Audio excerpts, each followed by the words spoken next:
Sure. Okay.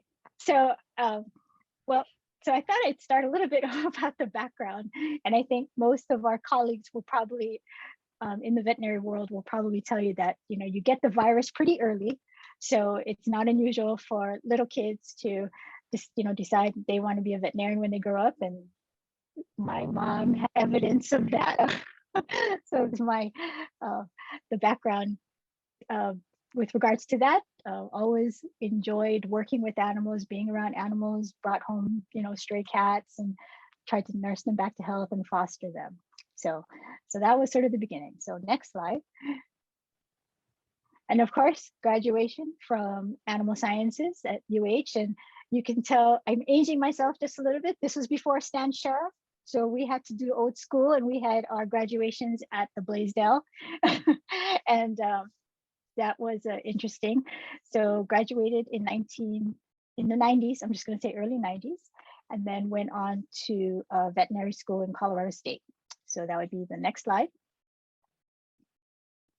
And this was one of the rotations that we did in vet school. We actually were able to do surgery. This is actually my very, very first spay, and we did the full surgery. And little did I know that that was sort of the very it wasn't necessarily what you see in practice. In school, they are very, very good about giving you the ideal circumstances, and all of that gowning of the animal we can't even see. I can tell you if that's a dog or cat. That never happened again. So we can go into the next slide. So when I joined the state, the main thing is that as a state agency, we do a large variety of functions. So it's very unlike clinical practice as far as, they'll do diagnostic workups and do investigations about disease.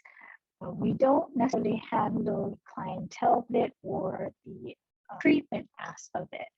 We do are very involved in the diagnostic investigation part of it. And so part of that is we do have to learn how to don and doff PPE.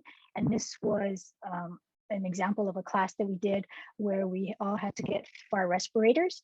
And then that's to prepare us for having to deal with zoonotic diseases, especially. So the main one that we think about would be avian influenza is probably the most famous one of the diseases that we need to deal with.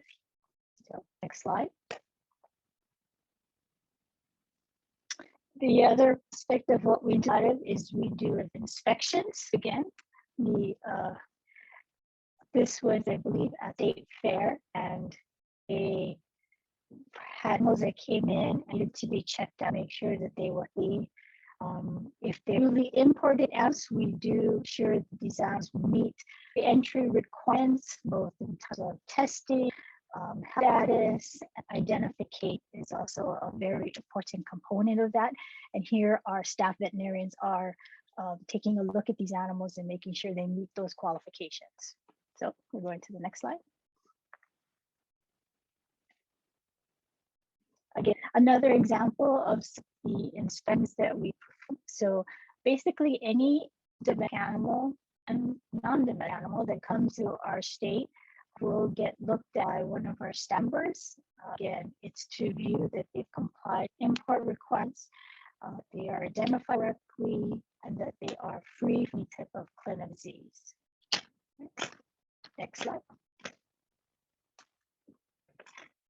And so in addition to that, we also do disease investigations, surveillance testing. This was actually at the HAR facility in Lowell many years ago, and we were doing some sample collection to find out what the level of, I believe, trichomoniasis was at that time. Okay, so next slide. And as part of disease investigation, we do perform necropsies. And this is a rhinoceros, black rhino. And it had stowed away at the home zoo. Again, this was actually a few years ago. And we were fortunate enough to participate in investigation, and we were able to harvest, help the Honolulu Zoo veterinarian at the time harvest the tissue or collect the tissue for testing and follow up the pathologic investigation. So, slide. Okay, so again, as I mentioned, animal education is one of the key parts of some of the regulatory activities we do to ensure that the animals are identified correctly. That this is important if you consider the role that movement, animal movement, with livestock or production animals plays the role of commerce. So have animals identified correctly, it makes it a lot easier if there is a disease outbreak for regulatory agencies to go back, take a look at where that animal was, where it came in contact with other animals, and if contacts may showing signs of these too. And it's all an effort to try to manage the situation and try to prevent spread of disease and also eradicate any disease that might be occurring. So these cattle are those yellow tags that they have in their ears. Those tags are actually what we call RFID tags, and they have a microchip, very similar. It's actually the same technology that we use dogs and cats to implant it, but in stock, not implanted, actually implant into the tag itself. And then if you go to the next slide, we'll see a close-up. So this is a close-up of the chip and of the tag itself, and it's implanted with the chip.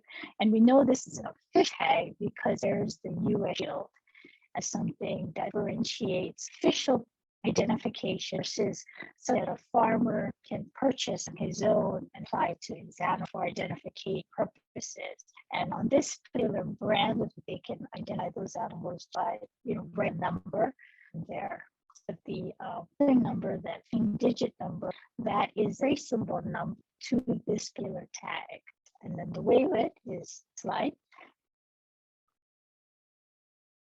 So this is where technology into livestock or in the animal management arena. And so each of those tags will have that 15-digit number can be read by a reader, very similar to the dog and cat readers, and then can be put into a database, and additional data can be added. So producers can use that for management of the herd, as if the treatments applied, where the animal is going. These can be put onto movement documents and things like that. So it's a good tool, a very important tool that we use to help manage not just the movement of animals, but truly to trace diseases if they do occur. All right, so we'll go on to the next slide. All right, so in that sort of as part of that disease investigation, this was a meeting that we had right before an operation that we were planning to do, because when we do have outbreaks of disease, it is necessary, if it's actionable, to eradicate the disease. And unfortunately, that does mean that we are sometimes called upon to depopulate certain animals from a herd or the herd itself. And that's just necessary to keep the United States free from particular diseases. The main one that we worry is something called brucellosis. And because of that, that can potentially impact not only our state's ability to move these animals out of state, but also potentially how the US is also viewed within the larger global trade network. So next slide. Okay. And this again was part of that action that we had to take, and it just shows how we've all donned our PPE.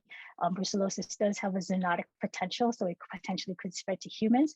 And so we took the correct precautions before we were able to work with these animals and then remove that threat. Right? So I think this is the next slide, and it should be the last. Yep. So that's all I had for today, and this is the whole family. That's my daughter and my two nieces, and one of them already sort of has the virus. But and the family there, that's the white dog on the extreme right is the dad, and then those are his three kids, and then that's the auntie is the lab. So but this is the family. So anyway, so that sort of ends my story or my introduction. And again, we can go back to the questions and continue on. Okay. Awesome. All right. So let's see. Oh, okay. So speaking of having to do things, so the next question was how to console after passing of one's pet. That, that's a very important question. And I think the first thing that most what has recognized in the veterinary community is the passing of a pet is just as significant as a passing of any family member. And it is a process. And sometimes even the owners, we have to remind the owners that it is a process. And each person will deal with grief in their own way, but they have to give themselves patience and time to heal. If they're at all, if there is any question or it starts to, thinking about it interferes with normal functions, then absolutely they need to seek the help of a professional to discuss the situation. There are all support groups. The Humane Society, the Hawaiian Humane Society on Oahu has one for a very long time. And they do meet with regularity, but it's a nice form as far as, be able to meet with other people who are also trying to deal with the same type of issues. I went ahead and put the link to that support group in the chat too. So if anybody. Okay, great. All right. Let's see. What are recommendations have for feed cats? Well, the first thing is cats can be individual the way they eat. Some of them to have just a single meal, they'll just eat. I feed them. Cats like to graze. The main important thing to remember is probably their activity level is your best determinant. Obviously, if your cat likes to eat one time and eats, and that's it, you can limit their food but there is also the tendency that they might start to get a little bit chubby, especially if they're indoor cats with the same level of exercise. So you want to make sure you eat your cat and exercise your cat. For grace, they tend to be a little better at self-monitoring. But again, watching your cat's body condition and how it's, responding to the type of diet as well as exercise will give you a lot of indication about how much you should feed or not feed. And then always everything in moderation, especially snacks, just like for us. Okay. Because of COVID, a lot of us have been working from home. Do you have any tips for handling the inevitable separation anxiety that our pets are going to feel as we go back to the office without them? Sure. So basically, animals don't necessarily deal with time the same way that we do. I think they are more attuned to sort of the activity that surrounds an event as far as they learn what behaviors, and then that will trigger them to react a certain way. For example, my dog, very good. When I'm wearing the certain uniform that I'm going to work, and so they don't make a big fuss because they know I'm coming home, but they also know the difference if I'm not wearing the certain uniform, that I'm not going to work, and they may make a bigger ruckus because they're not sure this is a new situation. So the main thing is consistency. Try to treat them consistently wherever you're going, so they aren't as good at differentiating that this is a new type of event. Also practicing with them and taking longer, slightly longer breaks away from home, so they realize that even though you're always going to come, and of course our home spending quality time with the dogs or cats, so that they know that they are assured that they have secure general do's and don'ts for dogs and cats. Well, anytime for a pet, I think it's important to stick to the 3 marks. Make sure they have good nutrition, adequate exercise, and also just spend quality time with and access healthcare. Really important things. The AVM has an excellent site, as well as that you can some general tips for getting to more information with regards to care, all the different kinds. Not everyone has dog and cat. There might be birds or small mammals, rats, mice. And I think we have rails here. Like some people have chameleons and like that. So they all have a unique set of needs that's important to pay attention to.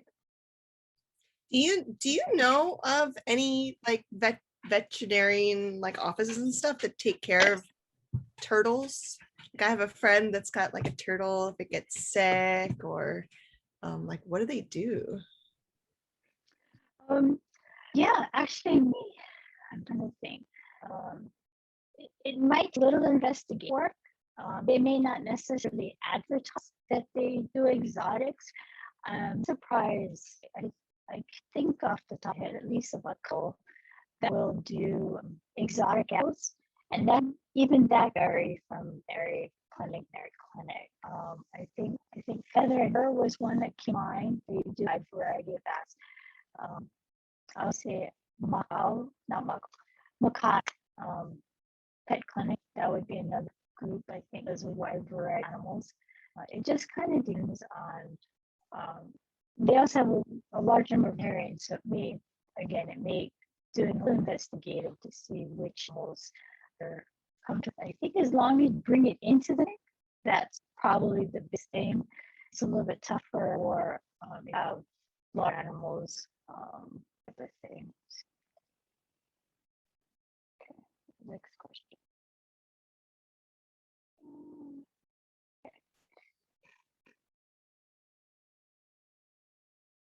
I don't know if I have the second set question. Or I can ask you the Dr. Vincent one.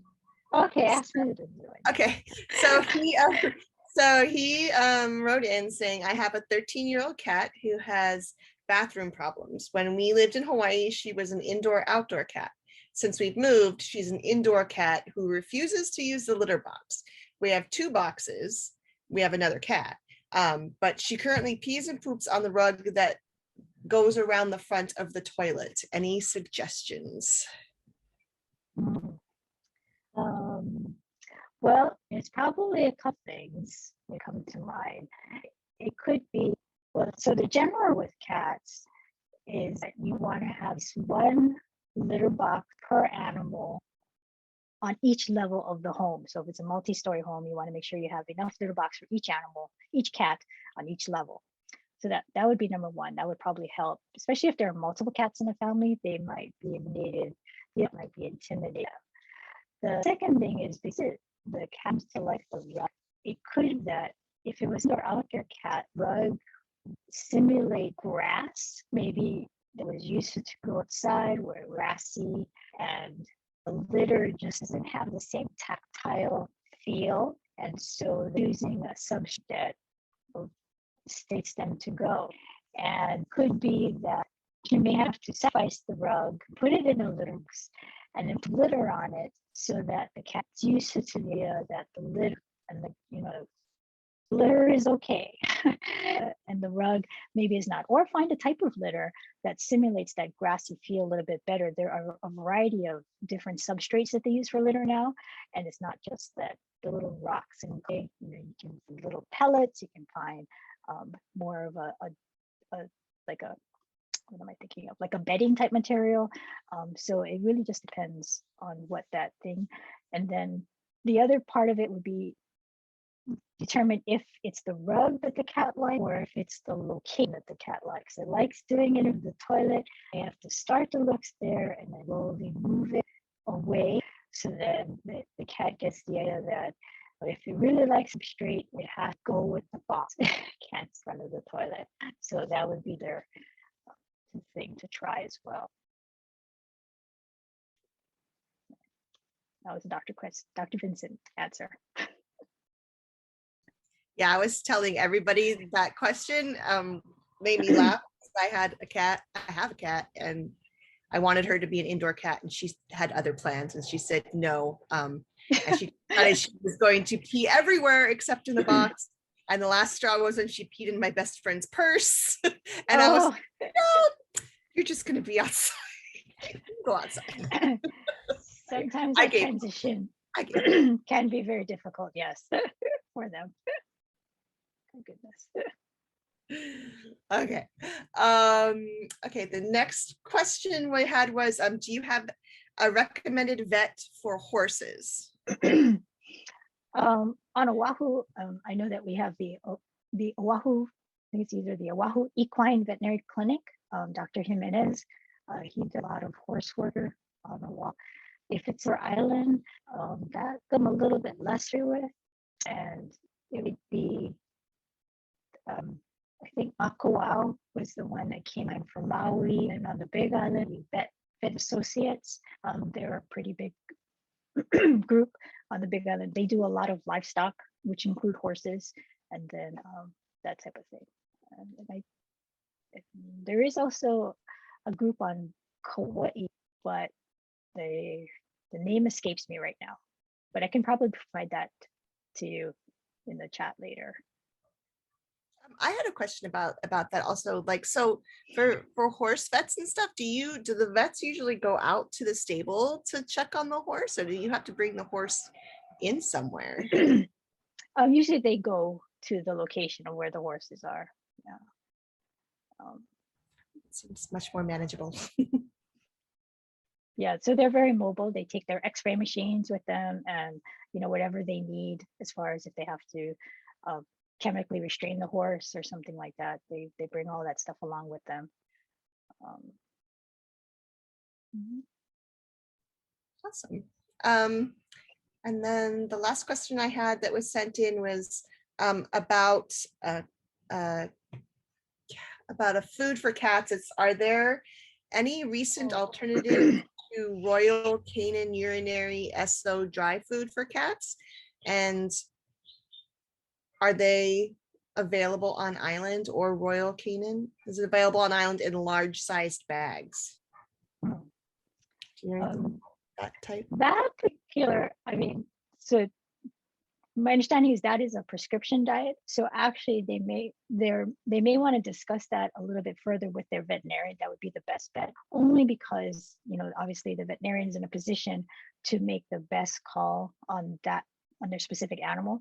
There are alternate diets available that are full prescription. So you would probably discuss your veterinarian what brands of diets that they are.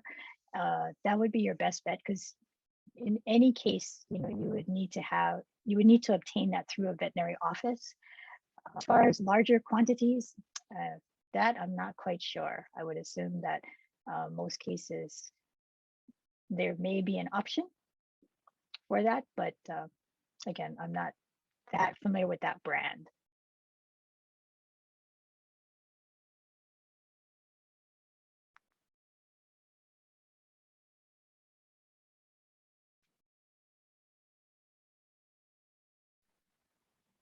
I think Jessie may be having internet issues, but does anyone else have any questions?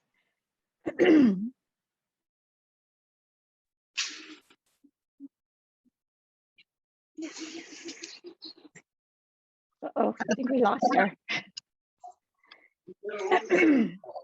Oh, hi Raquel, it's good to see you again.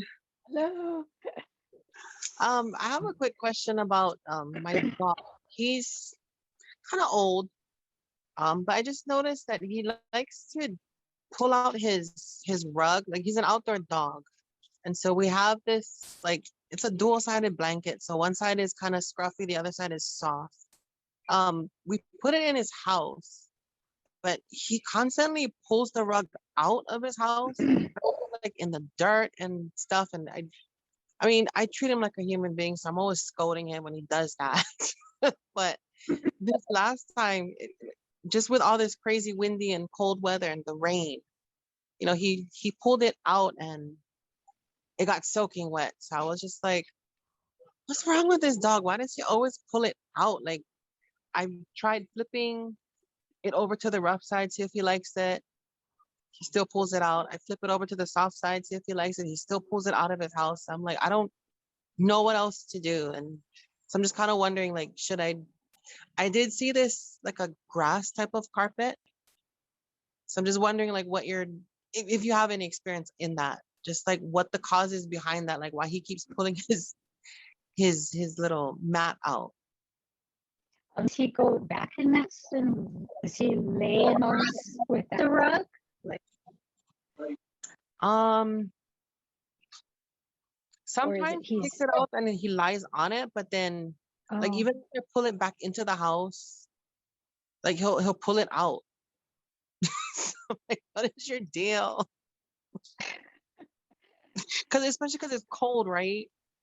And like he would pee on the towels when I would give it to him for blankets. He's shredded up a couple of like the more fluffy comforter type of blankets. I'm like, after we got rid of a whole bunch of blankets, I'm like, dude, this is like your last straw. You're on this dual-sided rug. And it was like I guess kind of like a moving blanket or something. It's really made for moving.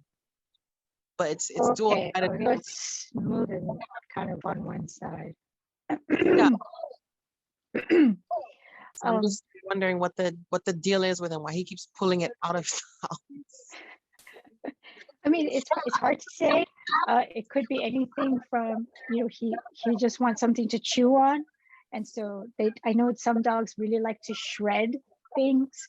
So sort of like they find the tree bark and then they'll just shred it because that tactile sort of it fulfills some kind of need for them to shred something. The other possibility is he has a very strong den instinct, so he's trying to create a den, and that could be why the towels, they dig at the towels or they'll pee on them or mound them up. He could try to form a little bit of a den, but it's hard to say. Sometimes they're just unique in that way. Yeah, I mean, I'm just perplexed. I'm like, dude, it's cold. It's like a miniature Chihuahua, Doberman Pinscher, that breed. I'm like, you don't have that much hair to keep you warm, so you need to use whatever I give you to keep you warm, and just not making the connection. She just keeps pulling out the blankets and the rugs and the comforters. Yeah. Can you put clothes on him, Kalahi? I tried that. Unfortunately, I haven't gone shopping for him in a while. So like the last couple of pieces of clothes I had for him are like a little too snug for him. So when I put it on, he just looks like this fat, massive Chihuahua because the shirt's like scrunching all the fat, pushing it out. So I need to go shopping for him. I found the hoodie for my dog. Like, wait, I'll show you. Hold on. Come here, Lily. Come. And he's not really used to wearing clothes. So I feel kind of bad for him sometimes because he's always rolling around trying to scratch whatever. So I've taken it off of him for now just to kind of let his skin breathe. Plus he was wearing like a harness for a little while. Like I know the walking harnesses aren't meant to be leashes, but that was what I had at the time because I needed to get him a new collar. And so he was getting kind of a rash from wearing the leash. So I was trying not to put anything else around his armpit area that would irritate the skin anymore. So I had to kind of just let it breathe. I'm gonna send you a link for this hoodie. It's really cheap. It was like $10. Oh, okay. On Amazon, and it keeps her nice and warm, and she has no hair either. Perfect. Now, this is Sam Camp. I retired from the Department of Agriculture in 2004 from the Quality Assurance Division, and I was just wondering, what's happening in the animal industry with the reduction of the quarantine for dogs, and I was watching just to try and, you did a lot on the large animals, but you know, what's happening with the small animals with the quarantine restrictions reduced greatly. So actually, well, we have the program gets to evolve. And back in, I think, the mid 2000s, we saw the introduction of the 30 program, in which dogs, cats, if they meet certain qualifications, could qualify 30-day program. Were only held at the station 30 days. That has evolved into direct airport release program, and that was introduced in, sorry, this is wrong. I think it was 2006, about there. And when I take that back, it was around 2004. Sorry, it was 2004. The neighbor island, the neighbor island release program, that was around 2005, 2006. So what that involves is, again, the dogs and cats have to meet some pre-qualification step, and if they meet that criteria, they can qualify for inspection at the airport and then release to the owners upon arrival, as opposed to spending time at the station. Originally, it was all based on the sort of the 120-day observation period, but that also has evolved now. So it's down to a program I like to call the 30-30-30 program. So what that means is there's two processes that kind of go in parallel to each other. There is the vaccination process. So that involves 2 shots, 30 days apart. The most recent one, prior to entry, has to be 30 days or prior to entry. And then the second process is the testing process. That is done 30 days or more prior to entry. The rabies titer test, what it does is test the dogs and cats' ability to respond to vaccination and make sure you have an adequate titer so that if they should get exposed to the virus, be able to fight it off. So it's much reduced. So now looking at probably a maybe 3-4 month preparation period, whereas before I think it was closer to 6 to 8 months to prepare an animal that has had no rabies vaccines in its time. So that has greatly changed. So when I started my career at the corn station, and we had populations that were closer to 600 or 700 dogs and cats at any given time, and that has greatly reduced down to about 200 to 300 at this stage.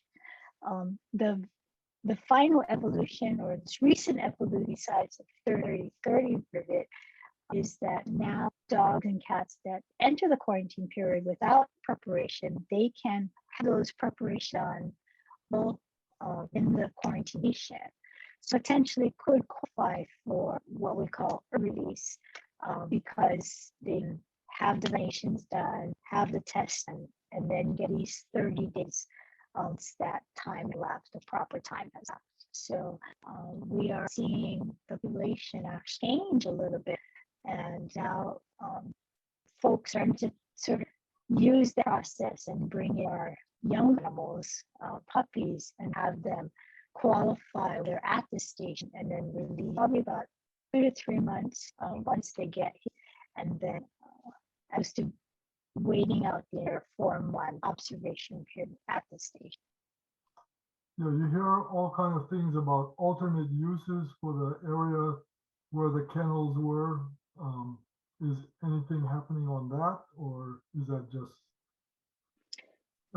Well, I mean, I guess nothing has really happened yet. I can tell you that it was about 2 years the governor did designate that property, or the top of the property, at the site of the nail. So it hasn't changed. I think there are still plans to do that. And as part of that plan, they would relocate the existing quarantine station to another area on the property. So we would sort of consolidate some of our facilities and still have a space for having some confined animals. But just because the population has decreased so significantly, the vast majority of the station that are not in use, the kennels are just not in use. The station was built in the early 80s, or actually late 70s. And at that time, they were housing, thousands of animals at any given day. So it's changed dramatically. Thank you.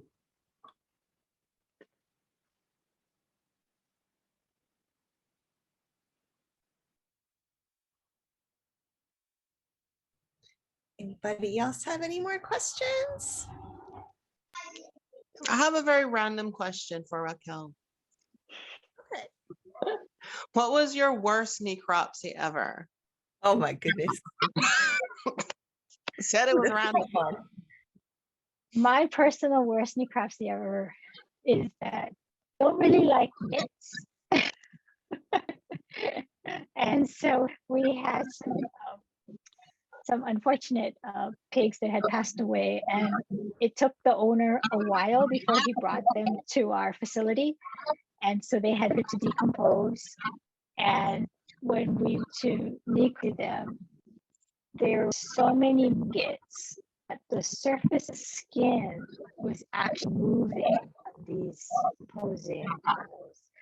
And so that was how the wound necropsy, because we were finding maggots everywhere. And we cleaned. And we had to do a good job cleaning up. They were just everywhere. That was probably the worst one. I can take that, but that one was pretty expensive.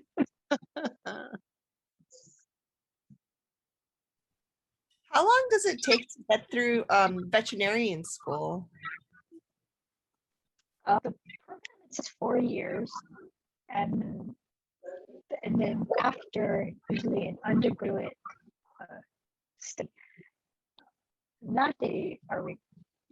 When I went through, they did not require any type of bachelor's degree, but I don't think that has changed. But the program itself is 4 years. And did you find, I've heard it's very competitive because there's so few colleges, veterinarian colleges. Did you find it was difficult to get in, or how, from a student perspective, how difficult was that journey for you, or easy, or how did that go?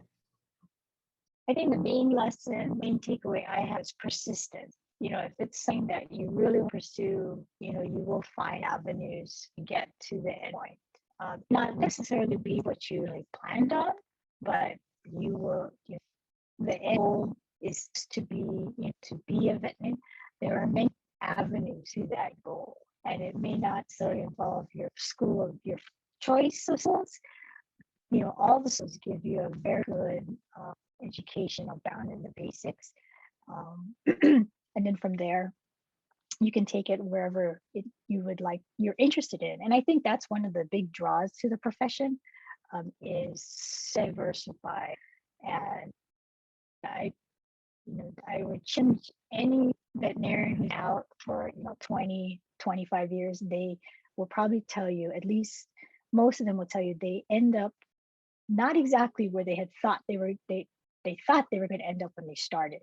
And that's one of the really nice things about this particular profession, is that there are so many avenues in which you can pursue different interests, sometimes dealing with animals directly, sometimes dealing with, not your typical types of animals. And then there's the whole arena of One Health and sort of the interface between animal and human health, which is another arena. There's also, pharmaceutical, there's also industry and production, there's trade.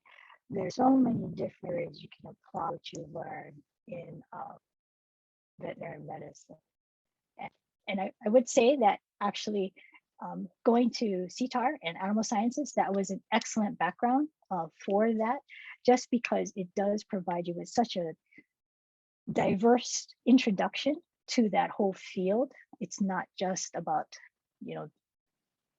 the science part of it, it's also about the production, and it helps you to think through sort of multifaceted problems, which is something that you will deal with in this profession. It's not always, it's you have to go through a process to get to an answer. There's a diagnostic process, there's an investigative process, and then there's a sometimes you have to be very creative in your solutions because the animals, they're not always on your side when you're trying to help them. So you have to kind of work through that challenge as well. But that is one thing. I think going through animal science was a very valuable part of that education because it did help to expand your thinking and think kind of outside the box because you're dealing with those type of real world problems when you when you do the production classes especially, and that helped a lot when you start to get out into the real world and apply that knowledge. With the decline of the dairy and the swine industry on Oahu, and it well, in the whole island chain, is most of your large animal activities on the Big Island, and do you still have staff on the Big Island to take care of everything there?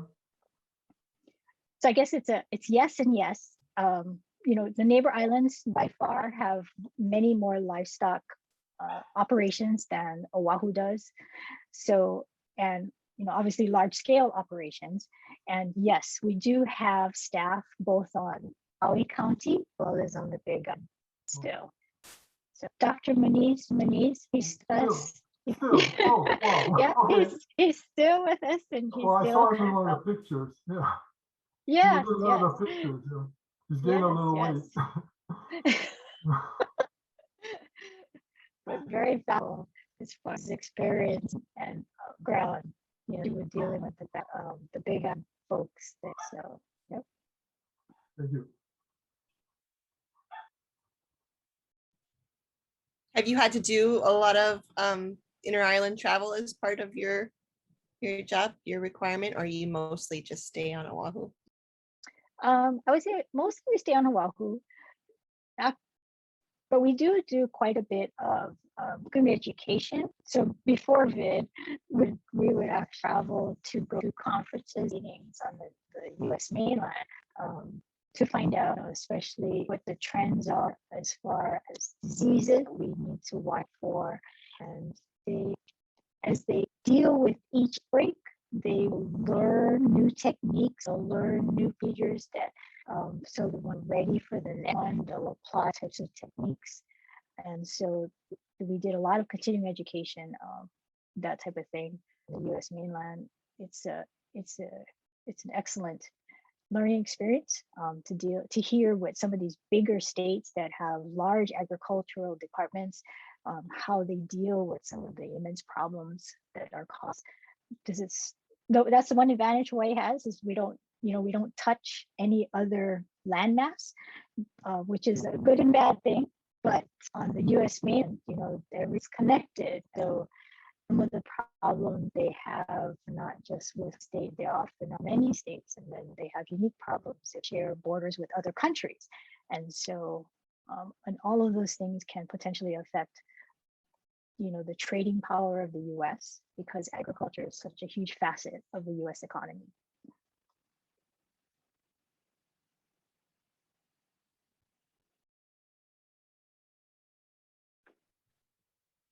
Any more questions? Anybody? No? Okay, well, thank you so much, Dr. Wong, for joining us today and sharing your expertise with us. And hope everybody enjoyed. And we did record it. So I will be sending a link out for the recording to everybody with a evaluation form. So if you can fill that out when you get it, that would be great. And it will help us continue our programming for all of you guys. So thank you again so much. And yeah, if you have any other questions, definitely just send me an email, and I can ask Dr. Wong too on the side. Thank you. Thank you so much for this opportunity. Absolutely. Thank you, everyone. Be safe. Good night. Take care. Stay dry out there. It's wet. Yeah. Yes.